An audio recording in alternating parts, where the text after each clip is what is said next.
legislado, y vamos a conversar de esto con el doctor Estefano Miranda, abogado de policías como José Serván y Roberto Cortés, que son involucrados en el caso de Lisette Marzano. ¿Cómo está, doctor Miranda? Muy buenas noches. Muy buenas noches. A ver, en principio, el hecho ocurrido el día de hoy o por la madrugada es la detención ya preliminar de Adrián Villar. Entiendo que esto ha pedido el Ministerio Público, le han dado una detención, corrígeme si me equivoco, de 72 horas, Eso ¿verdad? es correcto. 72 horas de detención preliminar. Lo que quiero entender es qué pasó. ¿Qué pasó con el propio pedido fiscal? Porque el Ministerio Público, el 23 de febrero, lo que había dispuesto es un impedimento de salida del país ante los hechos que se iban revelando y se iban conociendo. Hoy, lo que ya sabemos es que el Ministerio Público dice, además de eso, ahora te detengo por 72 horas. ¿Qué ocurrió? No solo eso.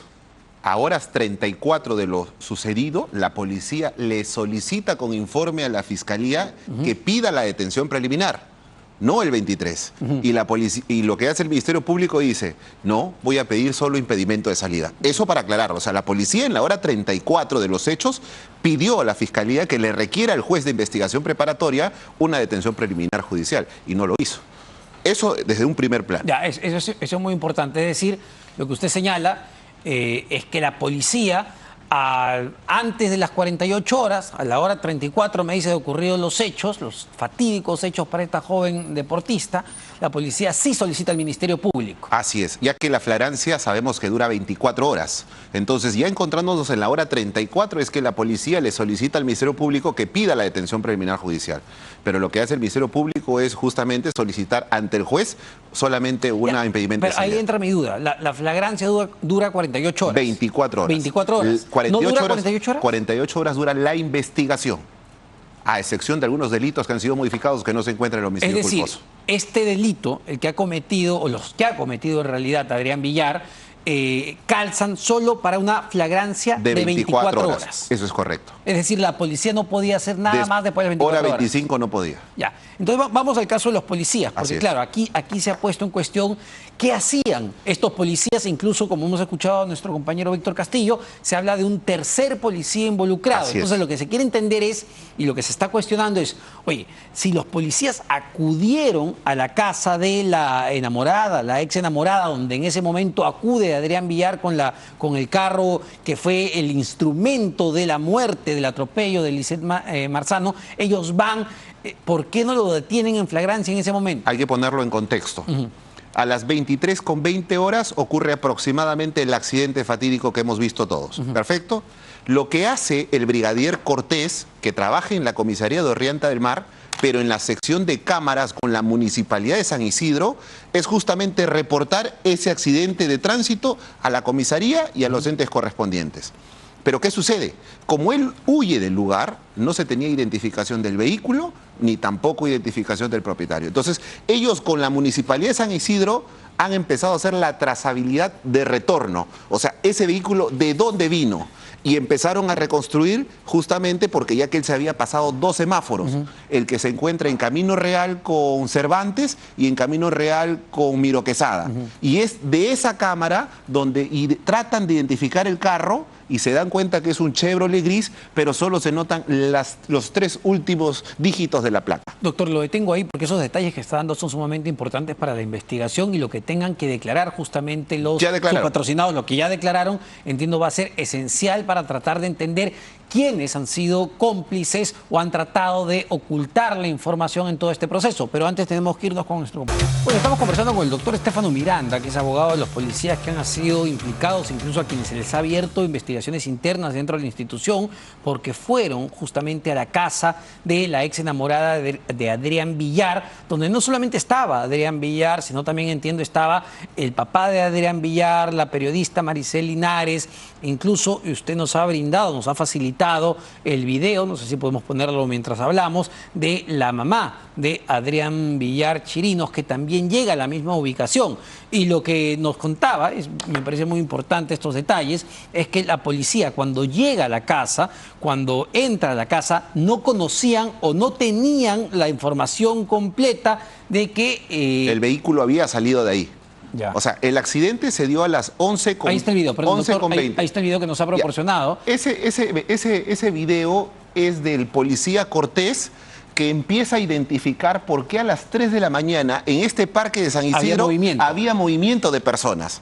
Entonces a él le dio esa presunción de que tenía que enviar a alguien porque hasta incluso había visto a un par de jóvenes abrazándose. Entonces el policía llama a la comisaría de Errante del Mar y le dice, de acuerdo a la trazabilidad de retorno del vehículo que ha hecho el accidente, me parece que de la cuadra 3 o 4 de Eucaliptos ha salido ese vehículo. Es decir, ellos, la policía, llega a dar con la ubicación de la casa, llega a dar con la ubicación del paradero por de las Adrián cámaras Villar, de la Municipalidad de San Isidro. Y porque había movimiento de personas a las 3 de la Adrián mañana. Villar, del papá de Adrián Villar, de la mamá de Adrián Villar, de la mamá, de todos ellos. De todos ellos, del papá de la enamorada. Entonces era incoherente que a las 3 de la mañana, entonces manda un patrullero a que constate si es que existía o no alguna alteración de orden público, entre comillas. Pero en ese momento ellos sabían, cuando ven todos estos videos, ellos sabían que ya se había producido un accidente, un atropello. La información la tienen desde las 11:20 de la noche, que había habido un atropello y fuga.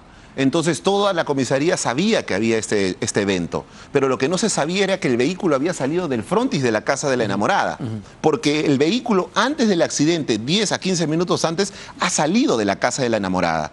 Es por eso que cuando hacen la trazabilidad ex ante, se dan cuenta que entre la cuadra 3 y 4 ha salido ese vehículo. Ya, entonces ellos dan con la casa, dan con el edificio. Con la cuadra, Dan con la cuadra, llegan al edificio. Llegan al edificio y hasta incluso el policía empieza a mirar de afuera al edificio para ver qué luz del departamento estaba prendido, si es que había una fiesta, porque querían recopilar información. Ya, y vuelvo al cuestionamiento. Muchos dicen, pero ¿por qué si dieron con el edificio, dieron con la casa? No tenían ni la placa ni la casa. Fueron al lobby del conserje. Nunca entraron al departamento, no sabían que era el joven. Hasta incluso es fácil de detectar. Si hubieran sabido que Villar era el que manejaba, pues la ficha René de Villar no arroja ese domicilio.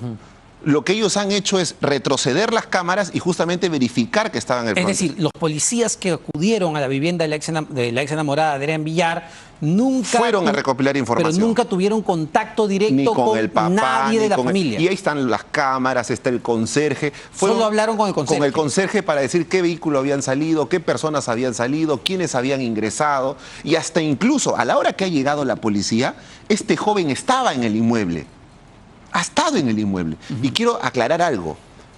Gracias al trabajo de la policía es que se ha identificado y ubicado a este señor.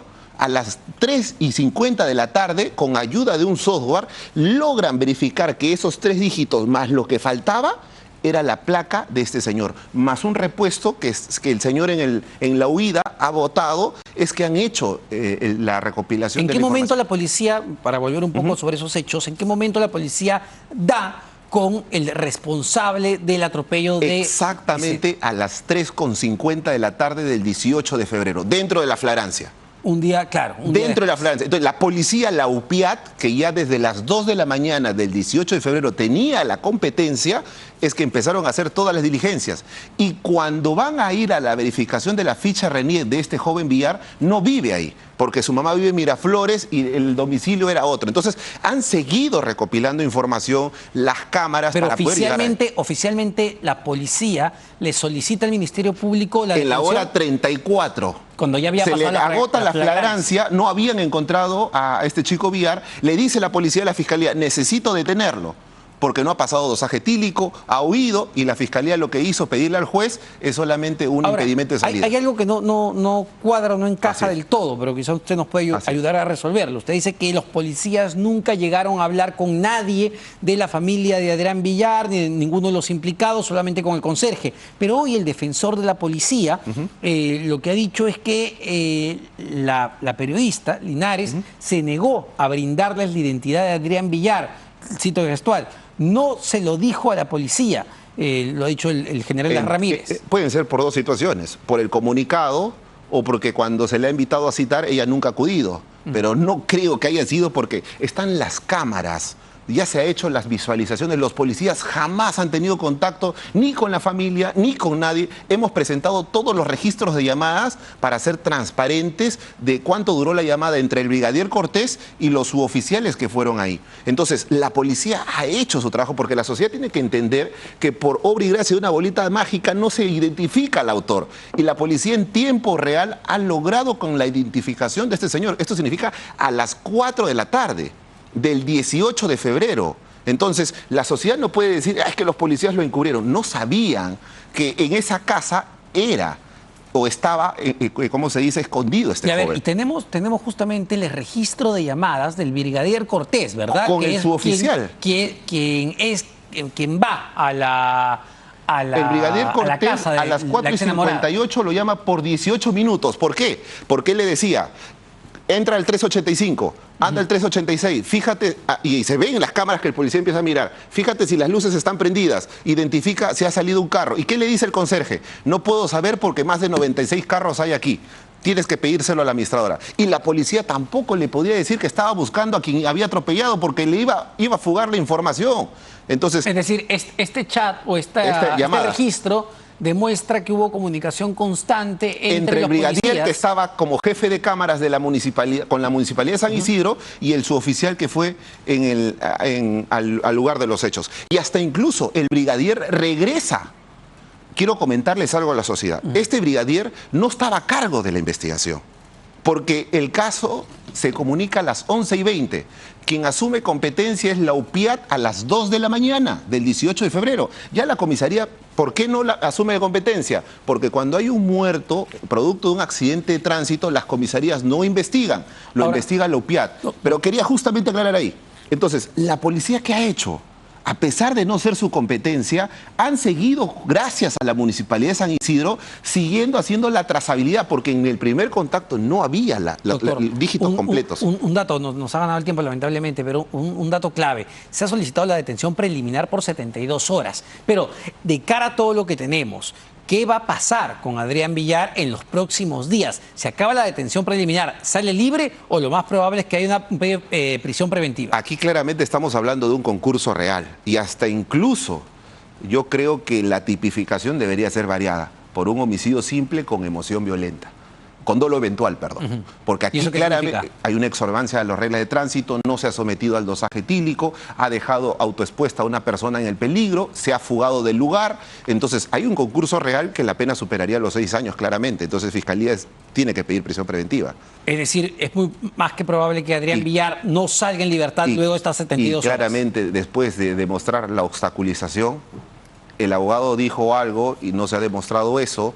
La persona hasta incluso va a haber responsabilidades por quienes se encubrieron en la casa cuando estuvo el lugar. Es más que claro que acá ha habido mentira, ¿no? Se han mentido y lamentablemente también lo más grave de todo es que hay una persona que ya no está con nosotros. Hay una persona que ha sido atropellada, que lo único que estaba haciendo era deporte, una joven deportista que estaba corriendo por la noche y que no tenía absolutamente la culpa de nada. Y el drama que esto implica para su familia, eso es lo más grave de todo. Muchísimas gracias, Omar, si me permites, últimos 15 segundos. Solamente la sociedad tiene que entender que la policía ha cumplido con su función y que gracias a esa función es que se ha identificado y ubicar el 18 de febrero a este señor para que se someta al proceso penal. Vamos a una pausa y venimos. I can't see the issue. Yeah, believe me, I need to keep myself in line. But